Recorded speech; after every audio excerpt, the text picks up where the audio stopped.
Hi, I'm Alex Radcliffe from Board Game Co.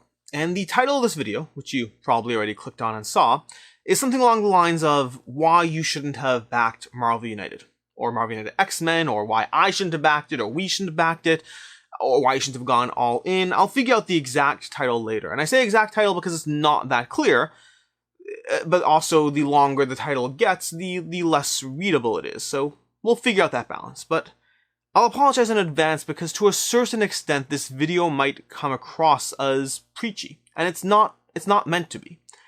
But I have gone all in on Marvel United, the original. I went all in on Marvel United X-Men, everything that's there. All together, including shipping, and I'm US based so it's cheaper, all together I'm talking about something like $800 for a lot of Marvel United. And this isn't meant to be a back and forth of, let me argue, debate it, or this or that. I'll give you reasons why I should have, reasons why I shouldn't have, but I will also save you time. I genuinely believe that it was a mistake to back Marvel United, at least to that extent. Not to go in at all, but to go all in on both these campaigns, I genuinely believe was a poor use of my money. And I'm going to explain why I did something that's a mistake, why I went through that. Again, going through the pros and cons. And the reason for this video is twofold. One is because, let's be honest, a video called Why You Shouldn't Have Backed Marvel United from someone who clearly is a fan will do well. And that's always part of the conversation around any content I put out on the channel. That always is important. But the second part is I think it's an important conversation in and of itself, in its own right. There's often a degree of hype in the space we're in. There's a degree of hype around the board games. There's a degree of FOMO and missing out, and I need that in terms of the Kickstarter campaigns, and come on, love them as I do, they are a master of that FOMO. They are a master of tantalizing and teasing you with that $100 pledge in front of you that gives you so much stuff for the low price of $100. I say low price because I have been conditioned to believe that $100 is a low price for a board game, thanks to Kickstarter. There was a time, once upon a time, when $100 was a high price, and going all in wasn't thinkable. And now I'm like $300 all in, I'm just glad it's not $500 all in. So we get numb to this with time. But there's a degree of hype and FOMO in the space, and I think understanding, at least for myself, as to why I am willing to make decisions that I shouldn't, and more importantly, why I believe they're genuinely the wrong decisions, I think it's a worthwhile conversation to have.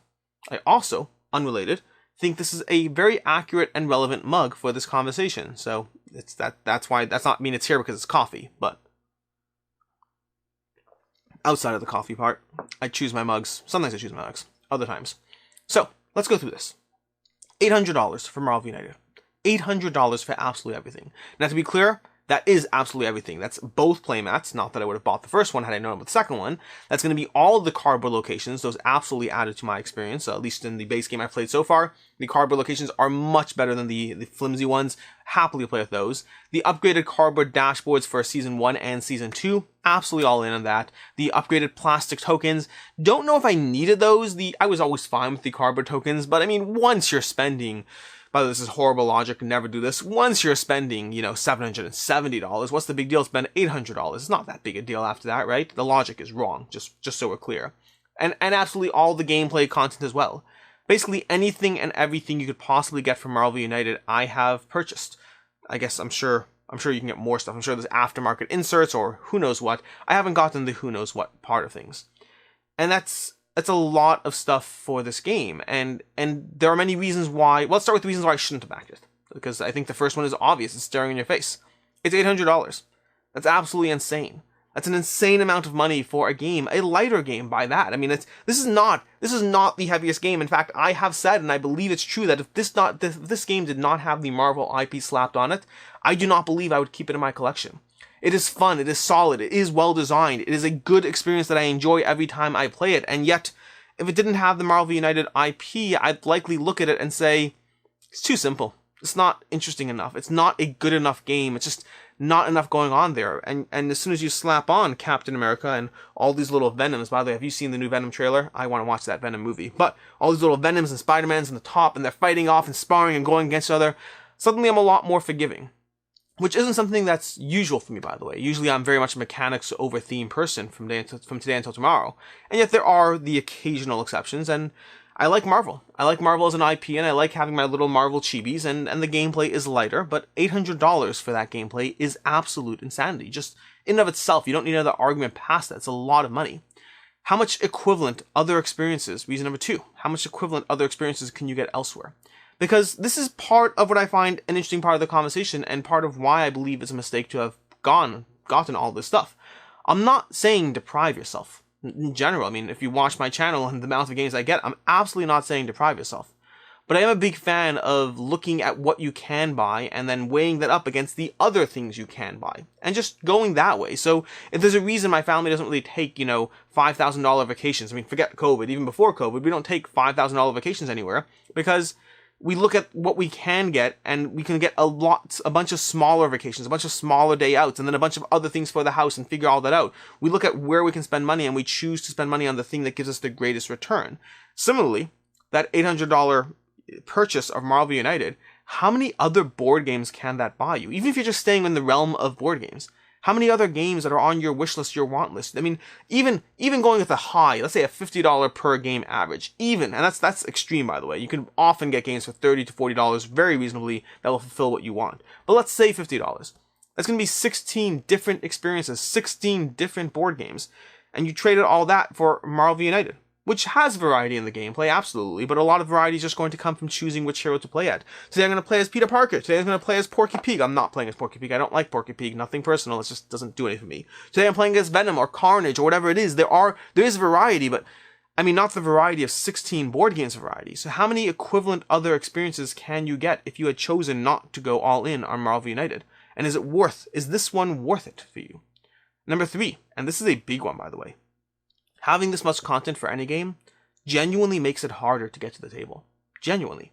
Now, when I say all in, if you're wondering why my all in looks like this, it's because I've condensed it into these 3 boxes. I have the heroes over here, the villains over here, and then all my locations and cards in this box. So at any given point, these 3 boxes come out to the table. It's basically the size of a decent, Gloomhaven or smaller. It's smaller than Gloomhaven and lighter than Gloomhaven. And I just pull out what I want. It's actually fairly quick and easy to get to the table in the current setup, assuming you ditch all the inserts and dump them all in one box.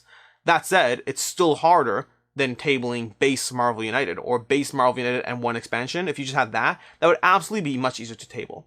And I can't even imagine what I'm going to do when I get all that Marvel United X-Men and have to toss that in one box. Am I going to combine them, keep them separate? I imagine I'll keep them separate because otherwise, trying to find that one hero, I mean, if we go through these boxes and I open the top and I have to look for that hero, it adds time. Looking for the decks of cards that match that hero, that adds time. Everything you do to try to get to where you want, if it adds time to the setup, to the tear down, to the put it away, the more content you get, the harder it is to table. So why am I paying money for the privilege of having a harder time pulling out this game? And we'll address those soon. But as far as reasons why you should back this game, because there absolutely are reasons you should back this game. Number 1, it's going to hold its value. If you watch my channel, if you watch my content, you know that value is a big part of what I talk about. If a game will hold its value, if it'll be worth what you paid for it 2 years down the road, then take that risk, take that plunge, because who cares? You can always sell it when you find out it's not for you. But I already know Marvel United is, well, I'm answering my reasons. Let's not do that. It holds its value. It's going to hold its value. And so I think that is a good reason why you should back this $800 worth of stuff as opposed to $800 worth of other things. If you spend $800 on Steam, I mean, you'll get a lot of games out of it, but those games are not going to do much for you once you're done with them. This Marvel United, when you are done with it, whether it's now, a year from now, 4 years from now, it'll still hold its value to varying degrees the more time goes on. It may not be worth the full amount 4 years from now. It depends. Some command games actually go up in value 4 years down the road. Others stabilize a bit, others go down, but you'll certainly get a decent chunk of it back whenever it is that you choose to sell it. You know, you bought it to play with your kids and your kids are getting older, that's fine. There's somebody else who will buy it from you to play with their kids, assuming you sell it, of course. Number 2, it's easier to table. This is a terrible reason, by the way. I feel a little anxious even saying reasons that I know how easily I can answer them. So number 2 is going to be, it's easier to table than most other $800 experiences. If you compare it to Storm Thunder, the all-in Storm Thunder, which is going to be also close to $800. Going all-in Joan of Arc, the 2 campaigns, that's a ton of content. Nemesis, Magic the Gathering. If you have, well, Magic the Gathering is easier to table, but Magic the Gathering is a hobby that can cost you thousands and thousands of dollars every single year, let alone $800 in one shot. Kingdom Death Monster, Madara, going all in on Madara. And then we have Marvel United, likely, with the possible exception of Magic, likely the easiest of these games to table. So when you're comparing and weighing up Marvel United against other equivalent, expensive, over-the-top, ridiculous, deluxified experiences, Marvel United arguably is the best buy from those. And reason number 3, I actually might go through all the content on this game, contrasted when I go all in on any of these other games. I mean, can you imagine? I just did an unboxing for Madara. I am intimidated by what's in Act 1. I can't even imagine Act 2 and 3, and yet, if I like the game, I know myself and I will probably go ahead and get Act 2 and 3. Not that I should, but I probably will. Generally speaking, when I like a game, I tend to get all the content for it, regardless of whether I should or shouldn't. It's a video I did a long time ago, 5 board game tips I don't follow, and one of them was, don't get expansions you aren't playing with, and yet I don't follow that. Clearly, this entire video is about how I don't follow that. So yeah, it is hard when you get these games, these Madaras, these Gloomhavens, these Kingdom Death Monsters. Not that I got Kingdom Death Monster. There's a lot of content for these games. And yet Marvel United, past any of these other games, is one that I may go through nearly all of the content for this game. Again, not Porky Pig. Apologies to those who like it. I'm just not. If someone else wants to play with Porky Pig, my kids, I'm down for it. I'm just not interested in tabling that character. The degree of hate of Venom for Porky Pig in this video is a little bit off the top, not all intended, but now it's going to be a running thing. But anyways, I might actually go through all the content for this game. Every time I've played it so far, I've picked different heroes, and I'll go through that again and again, and I like how easy it is to table this game. My kids like it, some of my friends like it, my wife does not love it, unfortunately, but she's not the only person I play games with. There's a lot of content for Marvel United, and I likely, at some point, will go through all of it. Now, granted, well, let's go through the granted. So let's counter my 3 reasons, because I can. If I had reasons for and reasons against, then it wouldn't be so clear as to whether I should or shouldn't have backed Marvel United, but I'll go through the reasons why my reasons to back it are horrible and terrible, and why you should ignore them even though I just told you them. Reason number 1, it'll hold its value. It's only useful if you're selling it. It's only useful if you're unsure if you like it, and if down the road it wants to go away. It's a mitigating factor. I back a lot of games based on the premise they hold their value. I don't back them because they hold their value. I back them because I'm interested in them, and I'm willing to take the risk on them because they hold their value. But as long as Marvel United is on my shelf, doesn't matter how much it's worth, it's still $800 I chose to spend for something that's on my shelf. Now, 4 years down the road when I choose to sell it, that just makes it a better buy than something else I could have wasted my money on. But it's still $800 on something that, if it's sitting on my shelf, it's $800 of chibi miniatures and variable gameplay, well, to a degree variable. It's not a good reason. You don't back things because they hold their value. You risk things because they hold your value. You back them because you want them. Reason number 2, it's easier to table than most other $800 experiences. That's a bit of a, I don't know what the logical fallacy is here, but there's definitely a logical fallacy at play. Something being not as much of a problem as something else does not make it a good reason. It either is or isn't a good purchase on its own merits. Saying there are worse purchases out there does not make this a good use of my money. Now, we don't have a video on why you shouldn't have gone all in on Madara, because I didn't go all in on Madara, or Joan of Arc. Storm Thunder, I probably should have a video as to why I shouldn't have backed Storm Thunder. That one I did go all in on. But the point is that comparing it to worst decisions does not make this one a good decision. It's not a good argument. And reason number 3, I actually might go through all that content. That was something I believed until I backed all the X-Men United. And now I have 3 times as much content as I had before. And there's always going to be new games coming out. And Marvel, this was just their, Marvel, come on. This was their most funded Kickstarter campaign of all time. I can't imagine that they're not looking and saying, what can we do for Phase 3? I mean, honestly, there's a Phase 4 of Marvel coming to the theaters now, so there's so much room for more stuff. More Black Panther, more who knows what. I can't remember all the characters that are going to be in Phase 4, but there's a lot of room for more Marvel content. You'll figure out something. I mean, what was it, $6 million? Just shy of $6 million. They will figure out a way to bring Marvel United back to Kickstarter. So the idea that I actually will go through all the content, by the way, I absolutely will be backing that all in, and I will not. Well, maybe I will do a video on why I shouldn't have, but I've already said it all here. So, yeah, that's a bad reason there. Which ultimately means I have 3 reasons that I think are bad reasons. It's $800, ridiculous. What else could I have done with that money? And it's harder to table.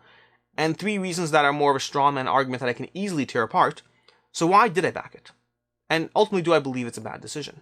Well, I said in the beginning, I do believe it's a bad decision. I absolutely believe that going all in on some of these things is not irresponsible. Irresponsible is a different word. But is when we spend money in this hobby, we have to ask ourselves why we're spending money in this hobby. what is it we're choosing to give up? Because whenever you spend money, you're giving up something. You're giving up the time you put into making that money. You're giving up the equivalent thing you could have purchased or bought with that money. And you're doing all that for what? And it's a real process. I mean, we live in this world, especially if you're following my channel on a regular basis, you know how much Kickstarter costs. You know how much money you can spend on Kickstarter.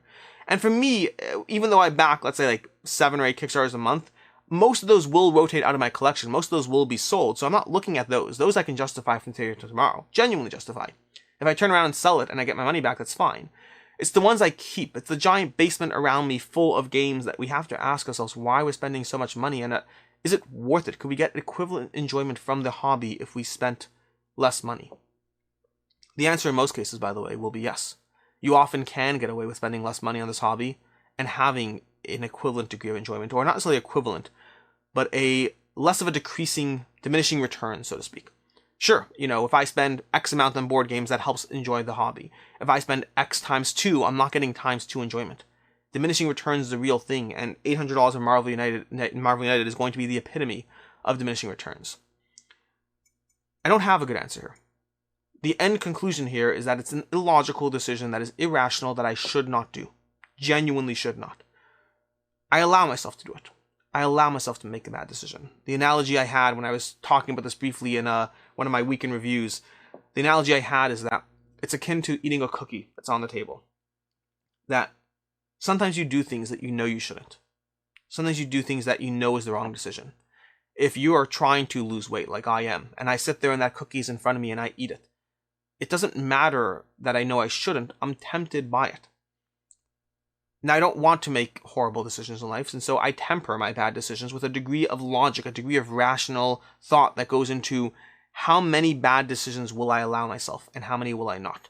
So in the case of the cookie, the bad decision I allow myself is, hey, at least I'm not gaining weight. So hey, I'll eat the cookie. The diet will start next week. It's not getting worse in the meantime. That's the counterbalance to the bad decision I make with the cookie. And it's a bad decision I make every week. But hey, at least I'm not gaining weight for now. So we'll see there. In terms of board games, the balance to my rational thought, and I would encourage many to, this is the preachy part of the conversation, I would encourage many of you to think through your own situation, your own pros and cons, and ensure that you're engaging in the same degree of balance to the bad decisions you might make. Again, bad is relative. If you view it as bad, if you've heard everything I said and you disagree with me, great, that's fine. Spend money how you want to spend money. For myself, the balance I have is board games in general as a hobby is the one area of life that I allow myself to spend money frivolously. That's the word. It's the one area. I'm very conservative in how I spend my money in every other aspect of life. I'm very savings focused. I always have been. I'm very focused on where can I save money? Can I buy this car instead of that car? Can I, shop around when you're buying a house? Make sure to speak to multiple lenders, get price shop your mortgage rate, refinance, do all the things that you need to do to save money, to spend less money, to make more money, all those things. Board games have always been the arena where I have allowed myself to act illogically. And so balance number one is that it is the one area that I allow myself to be illogical. Every other area I'm incredibly precise with whether it makes sense. Do I want to buy that coffee maker or this coffee maker? Will this add value to my life enough to be worth the price of admission? Every vacation we take, every kind of other situation in my life, I'm very focused, just to be very clear for those who are mindful of it.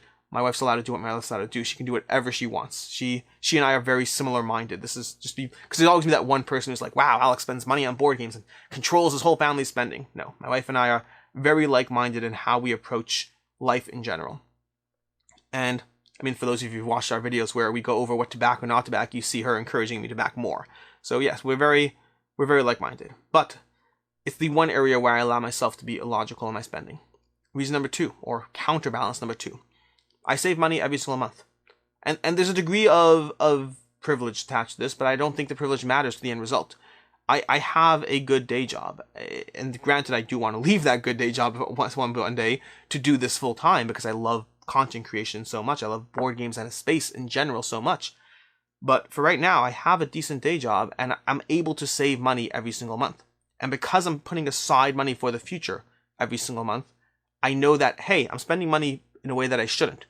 But at least I'm balancing that with good decisions that's working. It's almost the equivalent of, let's say like the cookie analogy, where you eat the cookie when you know you shouldn't, but it's not even that you're not gaining weight, you're still managing to lose weight. You just could lose weight faster or better. So it's a counterbalance again. It's an excuse, but it's an excuse that means I am limiting the damage of my illogical decisions. Number 3, and I think just as importantly, and again, forgive the preachiness, I give charity every month. You know, it's a big thing. Well, it depends on who you are, but I tithe basically. I give 10% of my income to charity every single month. It's a religious aspect that we're incumbent upon us to tithe and whatnot. You don't have to be religious to give charity, obviously. I'm just saying that's why I give 10%. It's a concept there. And so I'm also counterbalancing my bad decisions with a degree of ensuring that the general ecosystem around me is not just about me. It's an ecosystem that we're building up at the same time. And those are the 3 reasons why I effectively allow myself to be illogical. And I would encourage any of you to think through your own spending on board games and where you think you're doing it poorly and where it makes sense. If you find yourself spending $800 on Marvel United and then buying the next game and the next game and the next game, and if you're buying more than you think you need for your own basic level of enjoyment, if you're buying more games than you're playing, that's fine. Have fun with it. But if you're doing that and you're not putting aside money every single month, if you're doing that and you find some sort of accident happens with your car and suddenly you have to figure out where to find $3,000, if you're doing these things without the counterbalance of ensuring that you are taking care of yourself and your general financial situation first and foremost, that's what I'd encourage you to think through your situation, to think through whether you really need $800 of Marvel United, because speaking for myself, I don't. It's an illogical decision that I'm willing to make because I've counterbalanced this bad decision with many other good ones. And that's ultimately why I backed Marvel United. It's a bad decision. I shouldn't have.